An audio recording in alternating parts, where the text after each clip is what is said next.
Kita na ko akong pamilya nga lisod jud kay ba.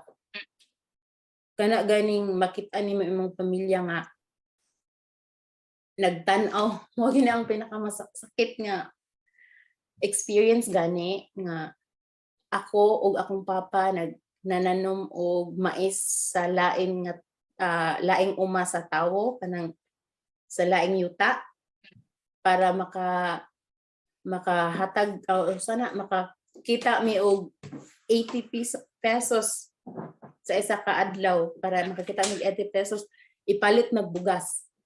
Mao na nga unya ang akong mao gining akong ginawa na sana nga kaluoy sa akong inahan ug akong duha ka igsuon kay naara sila sa buntod kinaman sila sa buntod makita mi nila nga nananom dayon libre man mi paniudto unya sila kay wala man sila bugas nangaon na intawon sila manggang dayon nagtan-aw sa amoa nga nangaon mao na pinakasakit gyud nga makita nimo imong mama dito og imong duha ka igsuon gipanggutom mangga ra gikaon kay aron masudlan ang tiyan kami na ning kamot mig pananom og mais kay para makakwarta mi inig kahapon then makapalit mig bugas.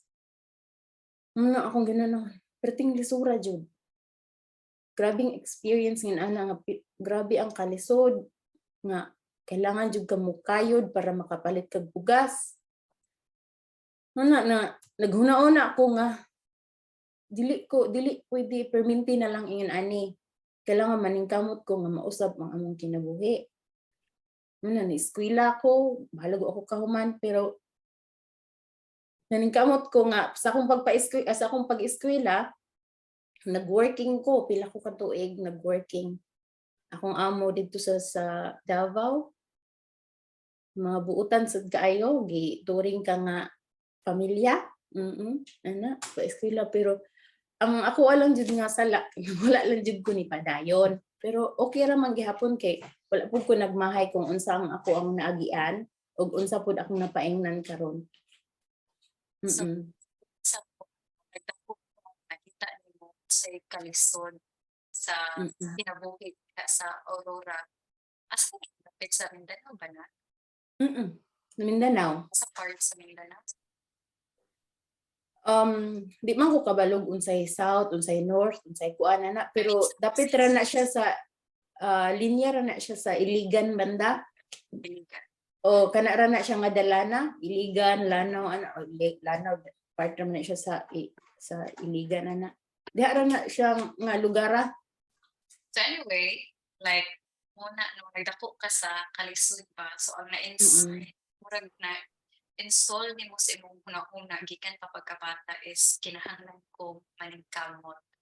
Tungod pod ana nga kanang value, tungod pod ana nga kanang kinaiya approach nimo ba kasi nabi ubang tao no nga if gikan sa kalisod if naa diha is murag blame na lang po ilang mga kunaan like some tao niya magkilikanan ay ganun gipakataw magpuging ani pobre or blah blah blah but ganun ko kay ang approach po nimo instead of mo reklamo ka imong gidawat o kanang kaluoy ba compassion towards sa imong pamilya and therefore murag nitanaw kag ways nga unsa kahay akong angay buhaton para po mahawas mi sa kalisod. So ang ways nimo is maningkamot jud ko. Kinahanglan utabang kog paninda or kinahanglan human jud kog eskwela bahala pag magpa-working student ko. So believe sad ko nimo ana. Tapos dili tanang tao kanang naapoy drive na bahala sa kalisod maningkamot gihapon.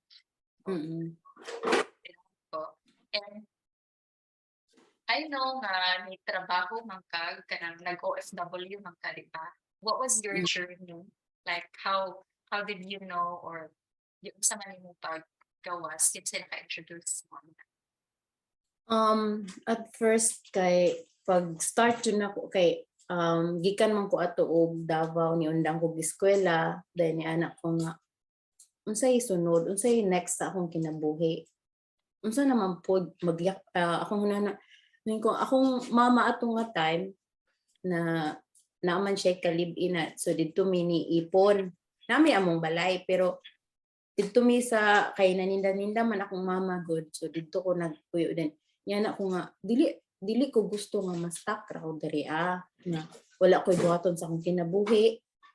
Magpundor ako diri maghulat ra ko og pakanon sa akong mama sa akong stepfather so niya na ako nga paningkamot ko. So nakakita ko poster sa poste kay kanang mga agency hilig man na sila pamutaw og mga poster gud sa mga poste ana kita ko sa agency mo to ni anak ko nga addoon ako ning agency sa Pagadian.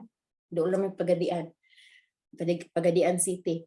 Niadto ko, gadala ko mga requirements dito Then ni anak ko mama adto ko Pagadian. Ako gaingon nga mga apply ko kay ato nga time kay 22 pa man akong edad, 22 years old na.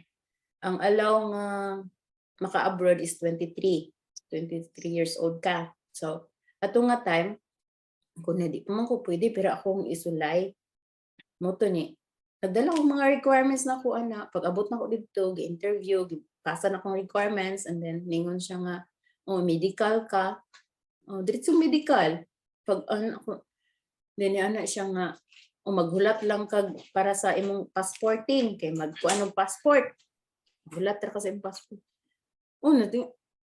moro tong nakuan nga nasulod sa akong una nga mo abroad ko kay daghan biyang story sa una nga kanang mo-abroad ka ug swerte sa amo mamatay ka patyon ka di ka pakanon rapon ka daghan kay mga negative kuan bitaw sa mga tawo sa una nga nahitabo man gyud pud na ngayon pero moingon pud ang uban nga swerte ra man gyud nang abroad god kay og naa makatunong kag buutan nga amo swerte ka kung makatunong kag salbahis nga amo moro gyud na luoy kay ka so ang ako lang pud nga sa pag-apply nako nag-ampo lang pud jud ko nga Lord ug mao gyud ni ang akong paingnan mao gyud ni ang imong ihatag sa kuha o tabangi lang pud ko nga di ko maalao nahitabo man sud nga naa ko duha ganito siya ka employer na nawag